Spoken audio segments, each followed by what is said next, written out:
Zee 24 तास एक पाऊल पुढे।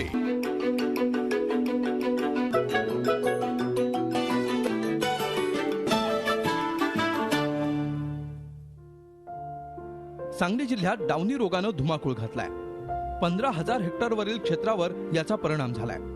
या रोगामुळे अंदाजे 350 ते 400 कोटी रुपयांपर्यंत नुकसान होण्याची शक्यता निर्माण झाली आहे। बहुतांशी बागांवर कमी अधिक प्रमाणात वेलीची पानं आणि घडांवर डाग दिसून ते खराब होत आहेत। दिवसेंदिवस नुकसानात वाढ होत असल्यामुळे शेतकऱ्यांना बागा सोडून देण्याची वेळ आली आहे। दावणीचं वातावरण इतकं जबरदस्त खराब आहे की 24 तास दावणीचंच वातावरण असल्यामुळे कोणत्याही प्रकारच्या औषधाचा दावणीवरती परिणाम होत नाही। त्यामुळे झाडाच्या जी ताकद आहे किंवा त्या सारख्या औषधं मारल्यामुळे झाडाची प्रतिकारशक्ती कमी झाल्यामुळे कुठल्याही औषधाचा रिझल्ट येईन झाला आहे। त्यामुळं दावणीचा प्रसार जोरात। दावणी हा रोगाचा एवढ्या मोठ्या प्रमाणात प्रादुर्भाव झाला की जे काही 20-25 टोटल क्षेत्राच्या 20-25% जे क्षेत्र होतं ते दावणीने बाधित झालं। आणि आज अशी परिस्थिती आहे की म्हणजे दावणीला कंट्रोल करणाऱ्या बाजारातल्या अगदी मल्टीनॅशनल कंपन्यांच्या औषधाला सुद्धा दावणीचा कंट्रोल मिळत नाही। द्राक्ष बागायतदारांनी केलेला त्यांचा खर्च हा पूर्ण वाया जाणार आहे। 1 वर्षाचं त्यांचं केलेली मेहनत वाया जाणार आहे।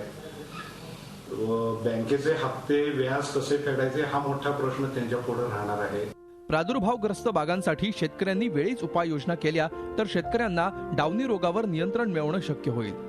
त्यामुळे उपाययोजना करताना नत्रयुक्त खतांचा वापर टाळावा। डावणीसाठी रोगनाशक फवारणीचं वेळापत्रक नियोजनबद्ध ठेवणं आवश्यक आहे। यामध्ये 3 ते 4 दिवसांच्या अंतरानं आंतरप्रवाही बुरशीनाशकं वापरावीत। या 3 ते 4 दिवसांच्या मधल्या कालावधीमध्ये स्पर्शजन्य बुरशीनाशकांचा वापर करावा।